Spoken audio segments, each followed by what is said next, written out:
And we're back again, folks, with some more Star Wars unboxing. Here is my little bit of the Clone Wars set that I have that I picked up off of eBay and stuff like that over the years. And some of these figures I've rebought or repurchased. And I kind of wouldn't mind going back through this line and finishing it off. It'd be kind of cool. I really like the cards on this line. They're really cool. Back in the day when let's see when this line was first developed or released, would have been the year 2003. Actually, 2003 was kind of a historical year. That was a game changer in my personal life. So yeah, that's crazy. But there's some figures that I never picked up. I don't think I had the Anakin Skywalker or the Obi-Wan Kenobi with all that gear, or this Mace Windu. These are really nice figures. Or this Yoda on the flying thing. I think I have him. Or this Dirge. I had a Dirge, but not this version. This version was pretty cool, but not that one. So that's pretty cool. And yeah, we're going to take a look at these. And this is right here. We got a Asajj Ventress. And I think this would have been the actress that would have played her, like in a live setting or whatever, a live version, so to speak. And that didn't happen. We just saw her in the micro series. We didn't see her like in any of the real people, movies. This is Asajj Ventress, Separatist Force, Sith Apprentice. Next up is Army of the Republic ARC Trooper. These guys were awesome. I remember, I think Walmart had like a 5-pack or something like that was exclusive. That was really cool. But this figure was highly sought after, but his posability wasn't all there. Here's some more of the same figures in the back. Some more info on the ARC Troopers.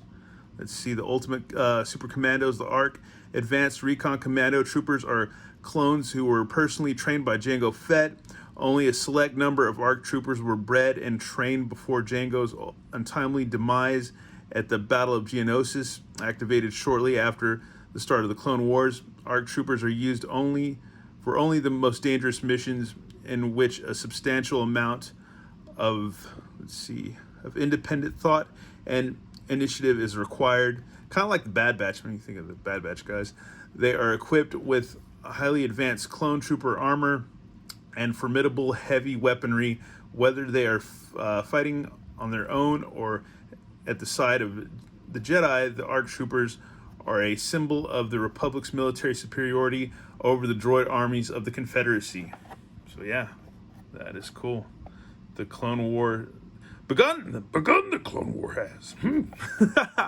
On the remote planet of Geonosis, the growing conflict between the Republic and its foes explodes into all-out war. The Republic's Jedi Knights lead a massive clone army into battles of hundreds of planets. The Separatists, led by the powerful Dark Lords of the Sith, fight back with their own formidable droid armies.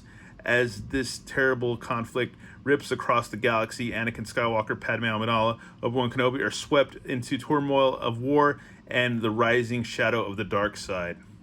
That is cool, man. That is cool. Let's see. Oh, yeah, we had a thing about Asajj Ventress. Might as well get into that. A ruthless and cunning military mastermind of the Confederacy, Asajj Ventress is instrumental in fighting the Jedi during the Clone Wars. Count Dooku discovered the mysterious Asajj Ventress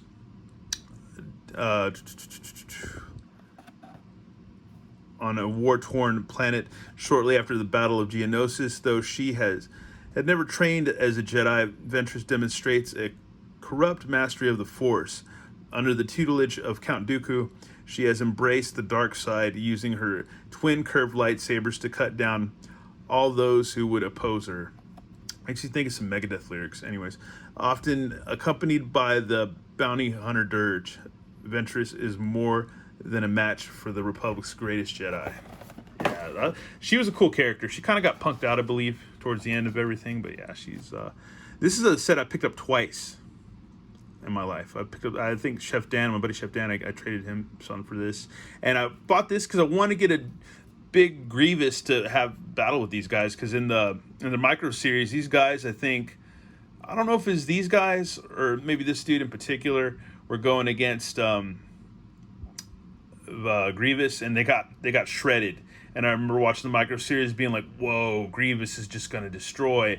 And then by the end of the micro series, I don't think I finished it, or I finished it later. I think I missed out on the rest of it, and then I watched towards the, or I just didn't get the fact that Windu crushed his chest or whatever, his abdomen, screwed up his lungs. And by the time we saw him in the actual movie, was it Revenge of the Sith, that Grievous wasn't as bad as he was in the actual micro series. So yeah, I think, oh man, I'm gonna really have to. I might go back to collecting Star Wars again. To be honest with you, Jedi Knight Army, a noble order of protectors unified by their belief and observance of the Force. The Jedi harken back to a more civilized, classical time in galactic history. Their order is ancient, spanning over 1,000 generations. As the Galactic Republic grew over the centuries, the Jedi came to serve it as guardians of peace and justice. Headquartered on Coruscant, the Jedi trained, studied, and planned from the impressive Jedi Temple, a towering edifice rising high above the surrounding structures of the city planet. As the Clone Wars descend darkly upon a myriad worlds, the Jedi battle to return security and order to the troubled galaxy. So yeah, I might have to actually go through this video and, like, when I have the time or dough, get all the figures I don't have. Here's the Clone Trooper with speeder bike. That should be pretty interesting. Here's some more figures from the line. We've got most of these, so I might have this Dirge, I might not. That was a cool Dirge. I think I have the bike, but I don't know if I have the figures still. Yeah. The Clone Troopers use speeder bikes for reconnaissance and fast strike attacks during the Clone Wars battles. Small and swift, the speeder bikes provide the Clone Troopers with an excellent means of gaining information on the Separatist forces by approaching close to opposing armies and retreating quickly with valuable intelligence. Their streamlined design and highly reactive maneuverability allows Clone Troopers to coordinate surprise attacks on small units away from the main Separatist armies. So yeah, we got all this stuff, man. Oh, so good to go through, man. Here's some Clone Trooper Army. These are with they have the blue coloring on this guy. And this is like what the first wave of clones, I believe, the Clone Trooper Army. Virtually indistinguishable from one another, the Clone Troopers are identical in physical appearance, mental capability, and stamina. Part of a clone army, they are grown in cloning facilities of Tapoka City, a luminescent city of industry emerging from the raging seas of Camino. Although clone troopers share the same modified genetic code, their genetic structure has been altered to make them less independent than their genetic host, and their growth has been accelerated to twice the normal rate of a human, grown and trained specifically for military combat. The clone army was mysteriously commissioned 10 years earlier by Sifo Dyas. Yeah, Master Sifo Dyas. And here's the green. They've got the blue and the green squad, and it's the same thing. And then here's just the plain white squad. So yeah, I knew what I was doing when I was picking these up. I'm just missing a Dirge, a good Dirge, Anakin, Obi-Wan, and I might have to go look these up because I kind of want to finish these now. I really do. Oh man, thanks for sitting for 8 minutes of that. Now we're gonna rip these guys open and check them out. All right, folks, I don't think I've ever been more tempted to finish off a line that I've collected or been collecting throughout the years. I'm so close to finishing this line. It's disgusting. It's ridiculous, man. Well, yeah, we'll go ahead and check out some of these figures. Here's Asajj Ventress. I feel like this is a bit based on the chick that would have probably played her in the movie. More realistic looking version. The articulation's pretty limited on this figure. I think you don't get a waist twist. It reminded me of like I was telling Buddy Overlord, like the Willow figures from back in the day. That those were like kind of like stactions, but these actually have some articulation, but it is limited, super limited. But she looks really cool, real dark gothic look to her. Really cool detail on her cape. I think the cape can come off if you pop off her head and stuff like that, and just have little holsters for sabers, which you can take. Yeah, her head just popped off. So yeah, you can go ahead and do that if you want. Pop it back on, pop it back off. So yeah, but I'm glad I opened these figures up. She's cool. I like her. And then, like I said once before, that a lot of these figures were super hard to find. She was really, really, really hard to find. I don't know how many times I went to Kmart or wherever, or Target, Walmart, wherever, and I couldn't find them. But these are cool, man, because you got the different. I'm glad I have the 3-pack because you can have 3 different squads of clone armies, which is cool. And you got your clone commander, you got your speeder bike guy. And one bad thing about these and good thing, these guys are cool. They're pre-posed. I like it like that because they're more like army men. Some of them are easier to stand than others, and they're kind of sticky and tacky once you take them out of the package. But I feel like that's starting to go away a little bit the more I touch them and stuff. But very limited articulation, very limited head movement, arm movement, and stuff like that with these. But they're more like army men. Once again, real limited articulation. You got your arm movement and stuff a little bit here, but not much.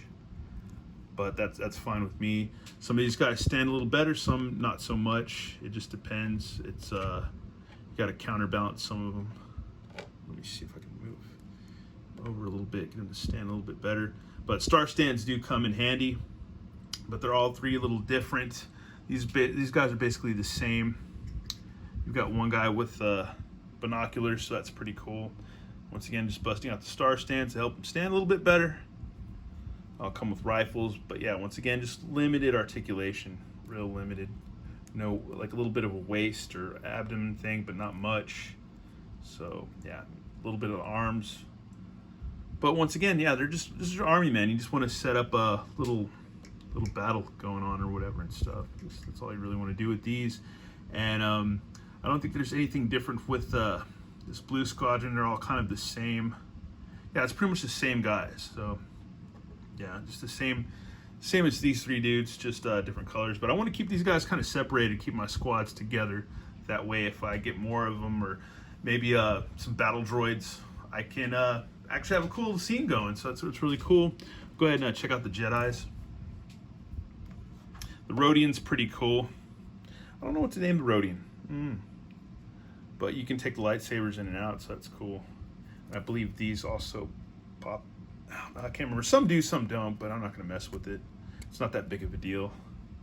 Head articulation, a little bit of arm articulation. Not much, though, a little bit. And nothing in the legs. So once again, star stands might come in handy, but nothing in the... Oh, you got a waist twist, so yeah, that's cool. At least have the waist, so that's decent. But yeah, I like this Greedo version or Rodian version of a Jedi. That is really cool. Because everybody can be a Jedi. Here is, I like this guy. Kind of reminds me of what Shaggy from Scooby-Doo would kind of look like. I think you can take off his cloak a little bit, maybe not. Maybe not, but yeah, let's look at his face. Maybe he looks like the guy that was in Dumb and Dumber, more or less. But he's pretty cool. But this one does not stand very well. You might, I guess, want to either boil him or whatever, try to warp his feet or his legs a little bit, but there's, yeah, not much. He's got like a little tippy toe right there. I just use a star stand with this guy. Works. So he's using like maybe a force push or something with this one hand, other hand lightsaber, but just articulation right there. A little bit in the head, so that's cool. I feel like on the micro series, this was the guy that was like, "Oh God, I'm freaking out, man," and went to like just jump into battle against Grievous, like out of panic, and got killed. So I think that's that guy, to be honest with you. That's why I was so stoked on collecting that version or this set. And here's a Twi'lek guy. This guy is really cool. I like him. It's not the most perfect sculpt, but it's not bad. I like, for what it is, I like the detail on it. This one has a waist twist, a little bit on the head and the arms, so it's cool. Nothing on the legs, so once again, Star Stand comes to save the day, so that's really cool. Get those on eBay. Look them up. Star Stands. And here's the Clone Commander. Might have to bust out another one for this guy because I feel like he's real wonky. This is another sought-after figure, but the articulation is really weird. Not that great. The legs are real funky. Like, look at the legs, they're super funky. There's like, I believe there was a Walmart 4-pack that was really cool. It was kind of like a bit of the same with some of them were kind of pre-posed and limited articulation. I think they might have made a superposable commander at one point. I could be wrong, it could be right, but I think so. But man, let's try to jam that in there because these stands are kind of iffy. But we'll go ahead and actually, that's not going to work. So I'm just going to get this guy back and finish this video up because we've got many more to go, and I'm going to get this done today. And this little visor thing moves and stuff too. So yeah, not a bad figure. Not a great figure, but not a bad figure. But yeah, he was super sought after. And once again, like Asajj Ventress and like many of the Jedis, super hard to find, really hard to find. And this guy I was not expecting to like as much as I really do, but the Biker Scout guy is really cool. You can see a cool little brown dusty wash like from the dirt of like some, you know, some planet. You can see some blaster damage right there and stuff like that. The paint's really cool on this. He's got a cool little effect right here, a little gimmick where the little trigger back there. And he can just draw his gun, so that's cool.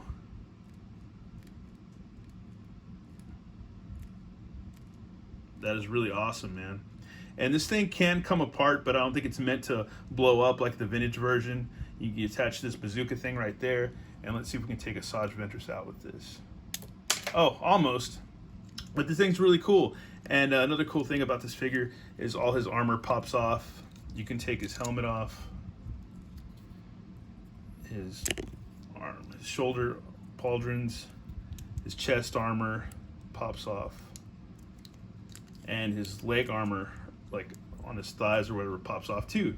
So yeah, there you go. It's really cool and exposed.